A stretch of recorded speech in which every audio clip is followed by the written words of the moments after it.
असा जर मिरचीचा ठेसा तुम्ही एकदा खाल्ला तर तुमच्या तोंडाची चव कधीच कमी होणार नाही. असली हा झणझणीत व चटपटीत ठेसा नक्कीच करा. तर इथं काय करायचं आहे आपल्याला, मी तर ही हिरवी मिरची घेतली आहे, ही मध्यम तिखट आहे, ही अशी मधून कट करून घेतली आहे आणि जी छोटी असेल ती तशीच ठेवली आहेत. ह्याच्यामध्ये हा देशी गावरान लसूण आहे. ह्याच्या शक्यतो पूर्ण साली काढू नका, थोडीशी शिल्लक राहील तरी चालते. एक दोन तुमच्याजवळ जर लाल मिरची असेल तीही ह्याच्यामध्ये टाका, त्याच्याने कलर खूप छान येतो.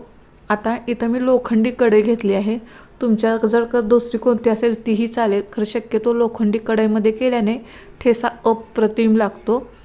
तर आता ह्याच्यामध्ये मी 1-2 चमचे तेल टाकून घेते, पोहेचे 2 चमचे. त्याच्यामध्ये 1 चमचे जिरे टाकून घेते. जिरे छान असे तडतडू द्यायचे.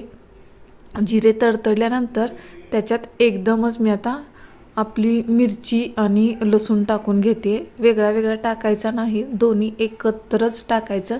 याच्याने दोन्हीचीही चव खूप छान लागते. लसणाचं प्रमाण थोडंसं जादा घ्यायचं. लसूण जादा असल्यामुळे तोंडाची चव कायम आहे असे राहते. हा ठेसा तुम्ही भाकरीबरोबर, चपातीबरोबर किंवा भाताबरोबर देखील खाऊ शकता. आता आपल्याला काय करायचं आहे, ह्याच्यामध्ये मोठं मीठ टाकायचं आहे. तुमच्याकडे बारीक असेल तर बारीक टाका, खरं शक्यतो मोठं मीठ टाकायचं. त्याच्याने काय होतं आहे, आपला ठेसा बारीक करताना खूप लवकर असा बारीक होतो. आता आपल्याला हे तिन्ही पण चांगलं तेलामध्ये मिरचीचा कलर बदलेपर्यंत भाजून घ्यायचं आहे. मीडियम गॅसवरती भाजायचं. तुम्ही बघू शकता आता थोडासा मिरचीचा कलर बदलला आहे. पहिल्या काळी असाच ठेसा करायचा नाही, कोणतं शेंगदाणे टाकायचे ना कोथिंबीर टाकायची, फक्त लसूण, मिरची आणि जिरं हे वापरूनच ह्याच्यामध्ये ठेसा बनवायचे. तुम्हाला आता दिसत आहे मिरचीचा कलर पूर्णपणे बदलला आहे. त्याच्यावर पांढरे पांढरे डॉट्स येतात, तेव्हा समजायचं की आपली मिरची छान अशी भाजली गेली आहे. जादा भाजल्यानंतर पण त्याचा कलर असा काळा येतो.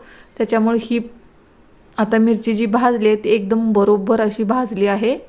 आता आपण गॅस बंद करायचा व साधारणतः 1 मिनिटभर असं हलवत राहायचं.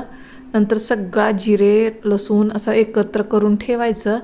गॅस बंद करून त्याच्यावरती पूर्ण पॅक बसेल असे एक प्लेट झाकायची किंवा ताट झाकायचं, जेणेकरून छान असं पाणी सुटतं व मिरची अशी मऊ होते. तुम्ही बघू शकता 1-5 मिनिटांनी मी उघडल्यानंतर आपली मिरची हलकीशी मऊ झाली आहे.